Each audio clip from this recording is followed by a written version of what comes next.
এই গরমে ঠান্ডা ঠান্ডা কিছু খেতে ইচ্ছে করলে খুবই সহজে এই পুডিংটা বানিয়ে নিতে পারেন, যেটা বানানো একদমই সহজ আর খেতে হচ্ছে অনেক বেশি মজা। এই কফি মিল্ক পুডিংটা অনেক বেশি সহজ বানানো। রেসিপিটা চলেন দেখে নিই। প্রথমে একটা প্যানে আমি 1.5 কাপ পানি নিয়ে নিচ্ছি, নর্মাল পানি। সাথে দিয়ে দিচ্ছি হাফ কাপের থেকে একটু কম চিনি আর 1 চা চামচ দিয়ে দিচ্ছি আগার আগার পাউডার। এটা ভালো মতো মিশিয়ে নিচ্ছি। আর যারা আগার আগার পাউডারটা চিনেন না তাদেরকে দেখিয়ে দিলাম। এরপর এখানে দিয়ে দিচ্ছি হাফ চা চামচ কফি পাউডার। এবার সব কিছু খুব ভালো মতো মিশিয়ে নিয়ে তারপরে চুলাটা ধরিয়ে দিব আর এটাকে রান্না করতে থাকবো যতক্ষণ না একটু ঘন হয়ে আসছে। যখন দেখতে পারবেন এরকম ঘন হয়ে গেছে, তখন একটা বাটিতে অথবা একটা প্লেটে এটাকে ঢেলে নিতে হবে।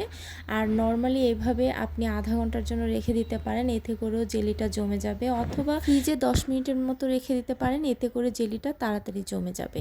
এরপর জেলিটা যখন জমে যাবে তখন এভাবে সাইজ মতো কেটে নিতে হবে। আমি একটু বড় বড় করে প্রথমে কেটে নিয়েছিলাম, পরে অবশ্য আরও ছোট ছোট করে নিয়েছি। আর জেলিটা দেখতে পাচ্ছেন কতটা সুন্দর হয়েছে, দেখতে কত বেশি সুন্দর লাগছে। আগার আগার পাউডারটা আপনারা যে কোনো সুপার শপে পেয়ে যাবেন। আমি স্বপ্ন থেকে নিয়েছি, আবার বাইরের দোকানে গিয়ে বললেও হবে যে আগার আগার পাউডার, তাহলে ওনারা দিয়ে দিবে। তো জেলিটা আমি এক পাশে রেখে দিব। আর এবার হচ্ছে দুধের মিশ্রণটা তৈরি করব।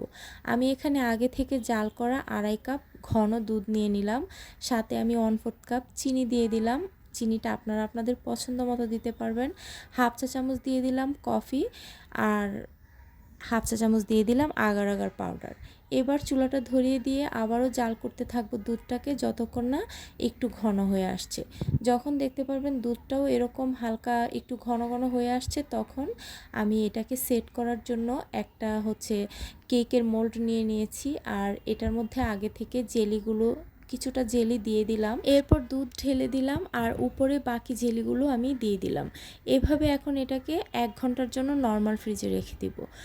1 ঘন্টা পরে ফ্রিজ থেকে বের করে নিয়ে এসেছি, দেখতেই পাচ্ছেন একদম সেট হয়ে গেছে।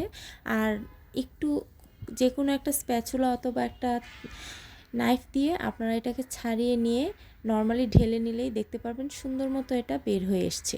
আর কতটা সুন্দর হয়েছে তা তো দেখতেই পাচ্ছেন। এই গরমে বাসায় অবশ্যই একবার ট্রাই করবেন, আশা করছি আপনাদেরও ভালো লাগবে।